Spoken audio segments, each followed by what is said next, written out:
Welcome back my channel. I am Shashi. Friends, ನಿಮ್ಮ ಮುಖ ಬಿಸಿಲಿಗೆ ಹೋದ್ಮೇಲೆ ತುಂಬ ಡಲ್ ಆಗಿ ಮತ್ತು ಕಪ್ಪಾಗಿ ಕಾಣಿಸ್ತಿದ್ಯಾ? ಎಷ್ಟೇ ಸ್ಕಿನ್ ಕೇರ್ ಮಾಡಿದ್ರೂ ಆ ಕಪ್ಪಾಗಿರುವಂಥ ಟ್ಯಾನ್ ಕಡಿಮೆ ಆಗ್ತಿಲ್ವಾ? ಹಾಗಾದರೆ ಈ ವಿಡಿಯೋ ನಿಮಗೋಸ್ಕರ ಕೊನೆವರೆಗೂ ಮಿಸ್ ಮಾಡದೆ ನೋಡಿ. ಮುಖದ ಟ್ಯಾನ್ ಅನ್ನು ಗ್ರಾಜುಯಲಿ ಕಡಿಮೆ ಮಾಡಲು ಸಹಾಯ ಮಾಡುವ 7 ಸಿಂಪಲ್ ಟಿಪ್ಸ್ ಬಗ್ಗೆ ನಾನಿವತ್ತು ನಿಮಗೆ ತಿಳಿಸ್ಕೊಡ್ತೀನಿ. ಅದಕ್ಕಿಂತ ಮುಂಚೆ ನೀವೇನಾದರೂ ಸಬ್ಸ್ಕ್ರೈಬ್ ಮಾಡಿದ್ರೆ ನಮ್ಮ ವಿಡಿಯೋನ ನೋಡ್ತಾ ಇದ್ದೀರಾ ಅಂತ ಅಂದರೆ ಪ್ಲೀಸ್ ಸಬ್ಸ್ಕ್ರೈಬ್ ಮಾಡಿ, ಹಾಗೆ ಒಂದು ಲೈಕ್ ಕೂಡ ಮಾಡಿ. ವಿಡಿಯೋ ಇಷ್ಟ ಆಯಿತು ಅಂತ ಅಂದರೆ ಲೈಕ್ ಮಾಡೋದಾಗಿದ್ದರೆ ಬನ್ನಿ ಇವತ್ತಿನ ವಿಡಿಯೋನ ಶುರು ಮಾಡೋಣ. ಫ್ರೆಂಡ್ಸ್, ಮೊದಲನೇದಾಗಿ ಎಲ್ರಿಗೂ hi, welcome back to our channel. Sun ಎಕ್ಸ್ಪೋಜರ್ನಿಂದ ಸ್ಕಿನ್ನಲ್ಲಿ ಟ್ಯಾನಿಂಗ್ ಆಗ್ಬೋದು. ಅದನ್ನ ತಕ್ಷಣ ಒಂದೇ ದಿನದಲ್ಲಿ ರಿಮೂವ್ ಮಾಡೋದು ಸಾಧ್ಯ ಇಲ್ಲ. ಆದರೆ ಸರಿಯಾದ ಸ್ಕಿನ್ ಕೇರ್ ಹ್ಯಾಬಿಟ್ಸ್ ಫಾಲೋ ಮಾಡಿದರೆ ಟ್ಯಾನ್ ಗ್ರ್ಯಾಜುಯಲಿ ಕಡಿಮೆ ಆಗಲು ಸಹಾಯ ಮಾಡ್ಬೋದು.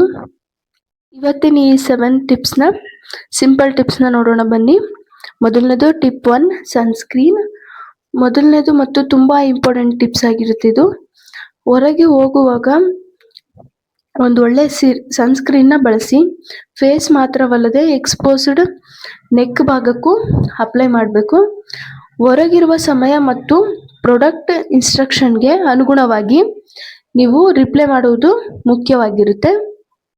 ಇದು ಮೊದಲನೇದಾಯಿತು. ಹಾಗೆ ನೆಕ್ಸ್ಟ್ ಟಿಪ್ ಏನು ಅಂತ ನೋಡೋಣ ಬನ್ನಿ. ಸನ್ ಪ್ರೊಟೆಕ್ಷನ್. ಸಾಧ್ಯವಾದಷ್ಟು ಪೀಕ್ ಸನ್ಲೈಟ್ ಎಕ್ಸ್ಪೋಜರ್ ಕಡಿಮೆ ಮಾಡಿ. ಅಂಬ್ರೆಲಾ, ಹ್ಯಾಟ್ ಅಥವಾ ಫುಲ್ ಸ್ಲೀವ್ ಕ್ಲಾತ್ನ ಬಳಸೋದ್ರಿಂದ ಡೈರೆಕ್ಟ್ ಸನ್ಲೈಟ್ ಎಕ್ಸ್ಪೋಜರ್ ಕಡಿಮೆ ಮಾಡಬಹುದು. ಅಂದರೆ ನಿಮ್ಮ ಮುಖಕ್ಕೆ ಅಥವಾ ಬಾಡಿಗೆ ಬೀಳೋದನ್ನ ನೀವು ತಪ್ಪಿಸ್ಬೋದು. ಈ ಥರ ಫುಲ್ ಸ್ಲೀವ್ಸ್ ಇರೋ ಬಟ್ಟೆಗಳನ್ನ ಧರಿಸಿ, ಅಥವಾ ಎಲ್ಲಾದರೂ ಆಚೆ ಹೋಗ್ತಿದ್ದೀರಾ ಅಂತಂದರೆ ಒಂದು ಚಿಕ್ಕದೊಂದು ಅಂಬ್ರೆಲಾ ತಗೊಂಡೋಗಿ ಮುಖಕ್ಕೆ ತಲೆಗೆ ಹ್ಯಾಟ್ ಹಾಕೊಳ್ಳೋದನ್ನ ಅಭ್ಯಾಸ ಮಾಡ್ಕೊಡಿ. ಈ ಥರ ಮಾಡೋದ್ರಿಂದ ನೀವು ಟ್ಯಾನ್ನ ಕಡಿಮೆ ಮಾಡ್ಬೋದು. Next tip 3, skin hydration. Skin dry ಮತ್ತು ಡಲ್ ಆಗಿದ್ರೆ ಟ್ಯಾನಿಂಗ್ ಇನ್ನೂ ನೋಟಿಸೇಬಲ್ ಆಗಿ ಕಾಣಬಹುದು. ಸ್ಕಿನ್ ಟೈಪ್ಗೆ ಸೂಟೇಬಲ್ ಮಾಯ್ಶ್ಚರೈಸರ್ ಬಳಸಿ. ಸ್ಕಿನ್ ಅನ್ನು ಹೈಡ್ರೇಟೆಡ್ ಆಗಿ ಇಟ್ಕೊಳ್ಳೋದು ತುಂಬಾ ಮುಖ್ಯವಾಗಿರುತ್ತೆ. ಅದಕ್ಕಾಗಿ ನಿಮ್ಮ ಸ್ಕಿನ್ನ ನೀವು ಹೈಡ್ರೇಟೆಡ್ ಆಗಿ ಇಟ್ಕೊಳ್ಳಿ. ನೆಕ್ಸ್ಟ್ ಟಿಪ್ 4 ನೋಡೋದಾದರೆ ಜೆಂಟಲ್ ಕ್ಲೆನ್ಸಿಂಗ್. ಅಂದರೆ ಹೊರಗಿನಿಂದ ಬಂದ ತಕ್ಷಣ ಫೇಸನ್ನು ಹಾರ್ಶ್ ಆಗಿರುವಂಥ ಸೋಪು ಅಥವಾ ತುಂಬ ಸ್ಟ್ರಾಂಗ್ ಕ್ಲೆನ್ಸರ್ನಿಂದ ಸ್ಕ್ರಬ್ ಮಾಡಬೇಡಿ.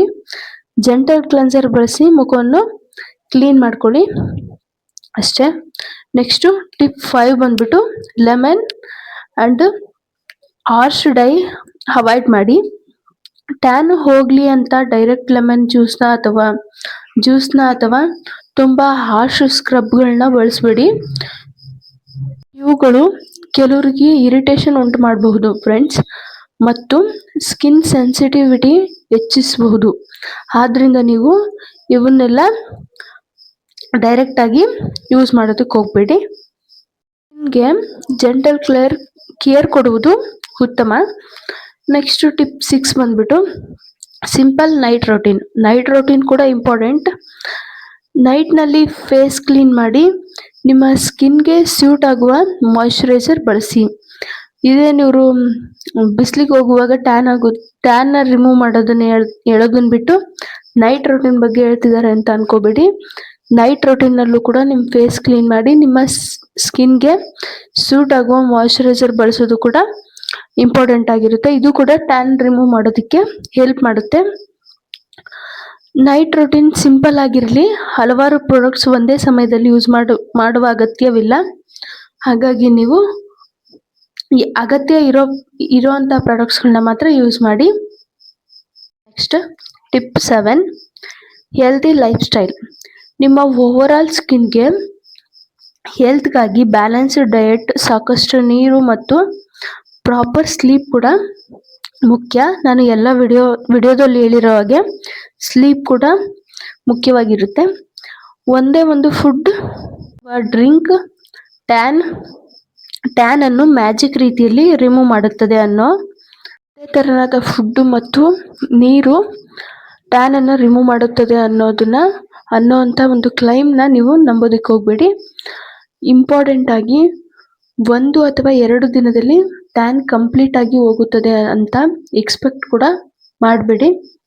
ಯಾಕೆ ಅಂತಂದ್ರೆ ಪರ್ಸಿಸ್ಟೆಂಟ್ ಆಗಿದ್ರೆ ಅಥವಾ ಅಂದ್ರೆ ಮತ್ತು ನಿರಂತರವಾಗಿದ್ರೆ ಸ್ಕಿನ್ ನಲ್ಲಿ ಅನ್ಯೂಶುವಲಿ ಪಿಗ್ಮೆಂಟೇಷನ್ ಇತ್ತು ಅಂತಂದ್ರೆ ನೀವು ಡರ್ಮಟಾಲಜಿಸ್ಟ್ ಗಳನ್ನ ಭೇಟಿ ಮಾಡಿ ಅವರಿಂದ ಸಲಹೆ ಪಡೆಯುವುದು ಮುಖ್ಯವಾಗಿರುತ್ತೆ.